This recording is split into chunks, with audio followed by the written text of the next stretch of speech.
Hello personitas, welcome to my channel. Deseo que todos se encuentren divinamente espectacular.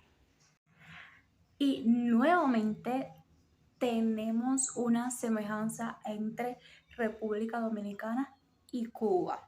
Si te quieres enterar del chisme, esto es un chisme, como yo le digo, un chisme histórico. Tú tienes que quedarte en este video para que tú te enteres. Así que no te vayas y quédate hasta el final. La rivalidad de los santiagueros y los capitaleños se ha vuelto parte del folclore dominicano. Que quién tiene playa y quién tiene estadio. Que si te hacen un metro hay que hacerme un monorriel. Que mis rascacielos son más altos, pero mi ciudad es más limpia y menos arrabalizada. Sin embargo, este tipo de dinámicas suelen suceder en casi todos los países con dos grandes ciudades, y por eso es famosa la rivalidad entre el Real Madrid y el Barça, o entre los Red Sox y los Yankees. La razón del por qué la ciudad de Santo Domingo es la capital del país viene establecida desde nuestra época colonial. En Santo Domingo se instaló la Real Audiencia y la sede de la Capitanía de Santo Domingo, que le dio el nombre a la isla y el gentilicio a nuestros ciudadanos. Sin embargo, por más de 200 años, Santiago tuvo la población y el poder económico para poder convertirse en la capital de la República Dominicana. Ya empezamos con el chismecito. ¿Qué pasa? Que aquí en Cuba también hubo un dilema de esto, de que Santiago tenía algunas de las condiciones para ser la capital de Cuba, o sea, Santiago de Cuba. Siempre ha existido ese dilema entre santiagueros y habaneros. Como dicen aquí, siempre existe el dilema entre dos grandes ciudades y en mi Cuba también es precisamente entre La Habana, la capital, y Santiago de Cuba, que esta es la similitud que tiene con República Dominicana, que tenemos una provincia que su primer nombre es Santiago. Entonces, lo mismo. Santiago tenía condiciones para ser la capital. De hecho, hubo un tiempo en que fue capital de Cuba. Entonces se van a ir enterando del brete un poquito más adelante, porque esto es paso a paso.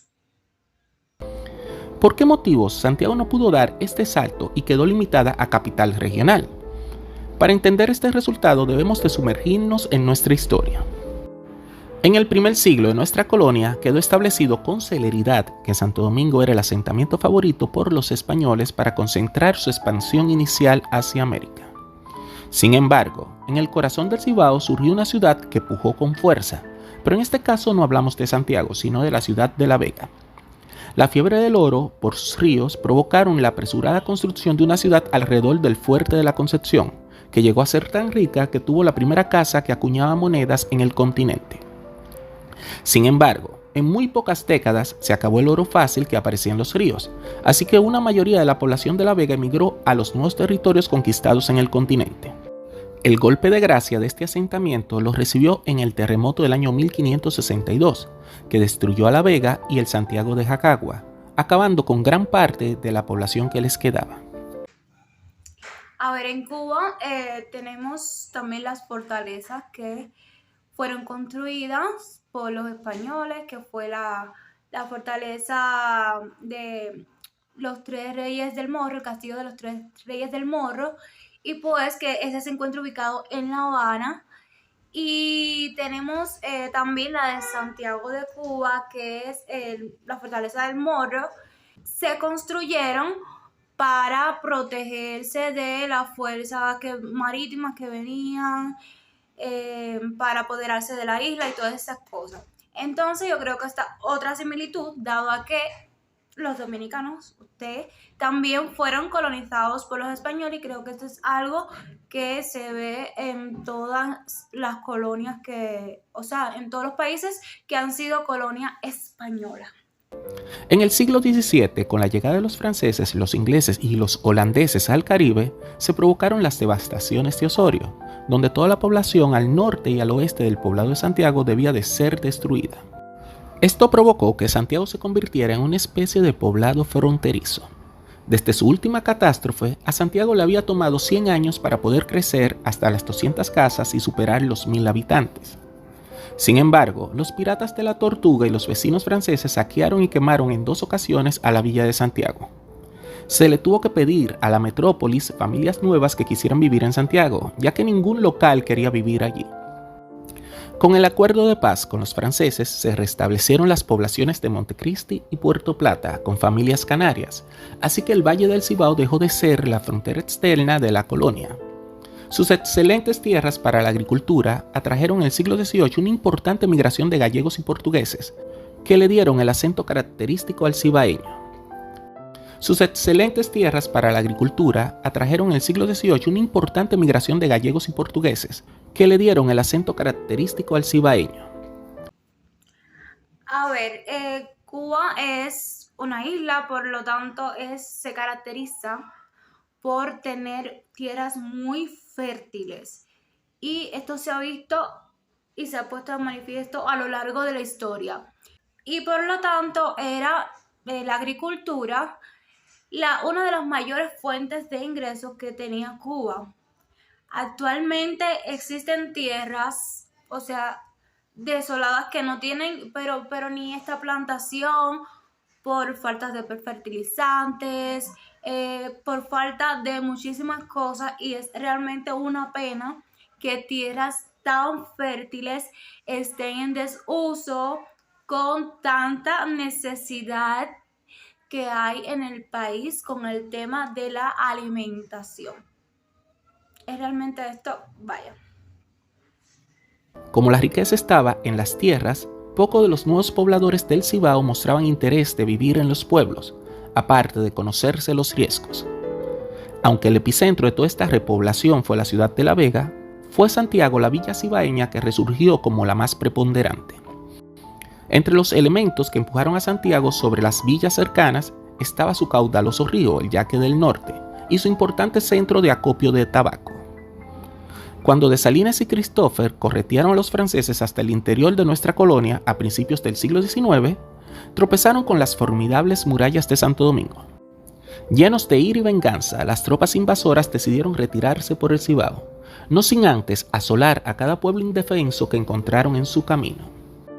Moca y Santiago llevaron la peor parte, el primero perdiendo casi toda su población en un engaño, y el segundo doblemente arrasado, donde se esclavizaron todas las personas que sobrevivieron a las matanzas, llevándoselas a Haití por 4 años. En la España boba, las autoridades españolas reconocieron la importancia de la región del Cibao, y ya para el año 1812, en los mapas del Virreinato de Nueva España, se veía la capitanía de Santo Domingo dividida en 2 regiones, Cibao y Ozama. Con el transcurrir del siglo XIX, Santiago resurgió de sus cenizas para luego ser devastado de nuevo en el año 1842 por un horrendo terremoto que mató a 1/3 de su población. A ver, por lo que veo, otra cosa que tiene Santiago es que como que Santiago subía aquí y se volvía a caer, pero se volvía a levantar y volvía lo mismo con lo mismo. O sea, una ciudad con muchísima historia. Y a mi Santiago de Cuba le llaman la ciudad héroe, porque cada rincón de la ciudad guarda una historia. Y entonces, esta es otra similitud más que hay entre la República Dominicana y Cuba. A un Santiago doblemente devastado en los últimos 40 años, les tocó juntar fuerzas para defender el Cibao en la muy desigual batalla del 30 de marzo. Los 3 fuertes improvisados en el lado oeste de la ciudad, el Dios, Patria y Libertad, atraparon con sorpresa, con sus únicos cañones, las formaciones compactas de la infantería haitiana, mientras que el terror del machete oportunista de nuestros campesinos se encargaron de las tropas invasoras que quedaban rezagadas. Solo 15 años después, la sombra del terror del machete volvió a asolar los campos del Cibao, con la Guerra de Restauración. La guerra de guerrillas logró que las fuerzas inferiores de Gaspar Polanco acorralaran a los españoles en el fuerte de San Luis en el año 1863. Para hacer salir a los enemigos de su ratonera, se dio la orden de quemar toda la ciudad. A ver. Aquí con esta parte de que quemaban la ciudad, en Cuba ocurrió un suceso súper parecido que fue la quema de Bayamo, pero estos fueron los mismísimos pobladores que decidieron quemar su ciudad antes de entregarla en manos enemigas. Esto se tiene como un acto de valentía del pueblo, porque al ser capaces de quemar sus propios hogares por no dárselos a las fuerzas enemigas. Y esto es realmente otra de las similitudes, aunque creo que aquí no creo que haya entendido muy bien. O sea, aquí no fue que lo quemaron por voluntad propia, sino que fueron las fuerzas externas quienes lo quemaron. Dígame si entendí bien o entendí mal. De esta forma, liberada y devastada, la ciudad de Santiago se convirtió en el símbolo de la resistencia dominicana. Por 2 años, luego de venderle muy cara la guerra, España decidió soltar en banda a una colonia que no le sumaba nada, y el corazón del Cibao recuperó la soberanía nacional, con muy poca ayuda del resto del país. Sin embargo, aunque los restauradores coquetearon con gobernar desde el Cibao, tuvieron que admitir que Santo Domingo era una fortaleza inexpugnable, donde el poder se podía afianzar. En los últimos 300 años, Santiago había sido arrasado 6 veces por el fuego, los terremotos y las invasiones. Por el contrario, desde la época de Francis Drake, nadie había podido doblegar a Santo Domingo en múltiples intentos. Sus 4 kilómetros de muralla, sus 20 fuertes, sus 100 cañones y los 2000 fusiles siempre disponibles habían convertido a Santo Domingo en una ciudad intocable, ideal para gobernar el país y servir de refugio si las cosas iban mal. Señores, estoy mirando esta fortaleza y siento que estoy mirando el morro. Es que son igualitos, casi son súper idénticos. En todo el siglo XIX, nuestra naciente república se vio enmarañada en revueltas e intentos de golpes de estados, que quedaban frustrados ante la realidad de no poder traspasar las murallas de Santo Domingo. Para finales del siglo XIX, Santiago y su conglomerado económico, conformado por los campos de La Vega, Moca, Salcedo y Bonao, concentraban el mayor poder económico y poblacional del país. Sin embargo, el bastión solitario de Santo Domingo empezó a crear sus propios músculos, oxigenados por las riquezas fáciles que generaba la concentración de poder político y estatal. Aún así, la obra civil dominicana más grande e importante del siglo XIX se realizó en el corazón del Cibao, con la apertura de las 2 líneas de trenes hacia Sánchez y Puerto Plata. También para esta época se iniciaron los primeros pinitos en la industrialización del país, con la instalación de la Casa Bermúdez y la Sociedad Anónima La Tabacalera en Santiago. En Santiago de Cuba tenemos el Museo Emilio Bacardí, cuyo museo, antes de ser museo, obviamente fue la casa de Emilio Bacardí, o sea, y la familia Bacardí, que actualmente aún existe la fábrica de ron Bacardí, pero que en Cuba tú no vas a ver un Bacardí. Tú para ver un Bacardí tienes que irte para Yuma para tú encontrarlo. Y eso que en Cuba fue que nació el ron Bacardí. Así que vayan cogiendo por ahí. Que me estaban diciendo en los comentarios como que tenemos esa... o sea que ahora mismo dicen que República Dominicana es el país con mejor exportación de ron. Y realmente antes era Cuba. Entonces, ahí vamos como que somos 2 naciones hermanas, señores. No se diga más. Vamos de la mano. Sin embargo, el desequilibrio del poder político empezó a regalarle a Santo Domingo una migración oportunista, exclusiva de donde se reparten las contratas. Si bien hasta mediados del siglo XIX las poblaciones de Santiago y Santo Domingo eran casi equivalentes, desde el nacimiento de la Segunda República, el crecimiento demográfico de la capital se disparó y ya para principios del siglo XX, Santo Domingo superaba al doble a la población del pueblo de Santiago. Sin embargo, si a Santiago se le sumaba el núcleo productivo rural de al menos 50 kilómetros de distancia, la ciudad corazón superaba por 3 la población y riqueza de la ciudad capital. A principios del siglo XX, los altos precios del azúcar provocaron el surgimiento espontáneo de una ciudad que le llegó a competir por un breve periodo a Santiago el puesto de la segunda ciudad del país. Esta fue San Pedro de Macorís y su Danza de los Millones, que creó una nueva oligarquía conformada por los sonoros apellidos de los Vicini, los Bonetti, los Armenteros, los Aché, los Lama, los Iglesias y los Jacín. Cuando la bonanza de la Serie 23 finalizó para la década de los años 20, estos nuevos poderosos se fueron trasladando paulatinamente a Santo Domingo y al unirse con los prósperos comerciantes españoles y árabes de la ciudad, formaron una nueva oligarquía que por primera vez podían hacerle el pulso de poder a los hacendados ibaeños. La llegada al poder del dictador Rafael Leónidas Trujillo Molina fue el golpe sobre la mesa a favor de Santo Domingo. En inicios de su era, se dotó a Santo Domingo del primer puerto moderno del país y el primer aeropuerto internacional.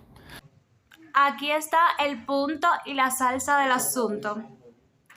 La Habana le ganó a Santiago como capital por el hecho de que tenía un mejor puerto que facilitaba la importación y la exportación, por lo que hasta la actualidad Santiago de Cuba sigue siendo la segunda ciudad más importante de Cuba y La Habana sigue siendo la capital. Pero como les dije, hubo un periodo en el que Santiago fue la capital de Cuba.